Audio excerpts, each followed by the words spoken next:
साधारणपणे आपण वसंतजी ते दाखवलत. ही परिस्थिती खरोखर नुसतं स्क्रीनवर बघण्यासारखी नाही, तर रस्त्यावर गेलं तर अनुभवायला मिळते. आत्ता येताना देखील मला जेवढा ट्रॅफिक म्हणजे मला वाटत नाही कधी मुंबई-पुणे एवढं अंतर वाटलं होतं, जेवढं आत्ता वाटलं. पण हे का होतंय? हे कशामुळे होतंय? मला वाटतं ह्याच्या खोलावर जाणं गरजेचं आहे. गेले 2-2.5 वर्ष मी जेव्हा-जेव्हा इथे आलेलो वेगळे-वेगळे विषयाचे आंदोलनं असतील, नागरिकांशी संवाद साधायला असेल, मग ते वेताळ टेकडीचं असो, पुन्हा रिव्हरफ्रंट डेव्हलपमेंटचं असो किंवा इतर काही असो. हे सगळं होत असताना देखील गणपती असेल, नवरात्री असेल, पुन्हा एकदा मी ज्या मंडळांना भेटी देतो.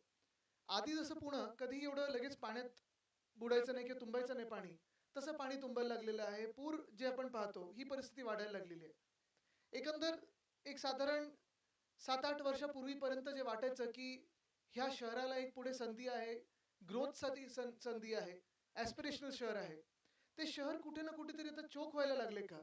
आणि हे चोक जे मी सांगतोय, ते फक्त लोकसंख्या म्हणून नाही.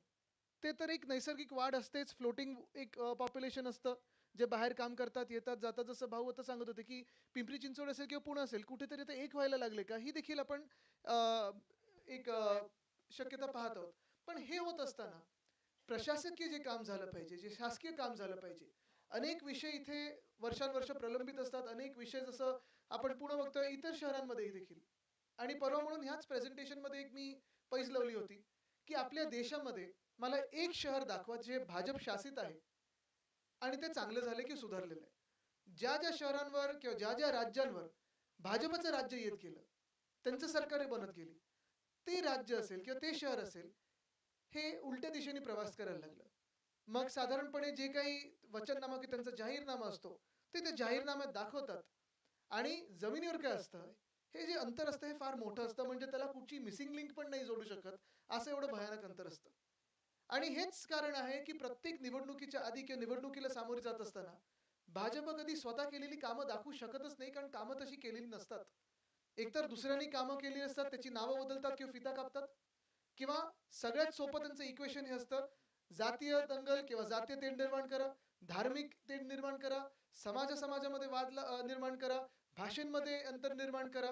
हे सगळं करून डिव्हाईड अँड रूल ज्याला आपण बोलतो, ही जी काही डिव्हाईड अँड रूलची पॉलिसी आहे, ती मला वाटतं एकमेव आत्ता पक्ष असेल जगभरातला जो भाजप आहे, ती त्याची अंमलबजावणी करतो. असो, हे जरी असलं, तरी मला वाटतं आत्ता ही संधी आपल्याला हे शहर सुधारण्याची.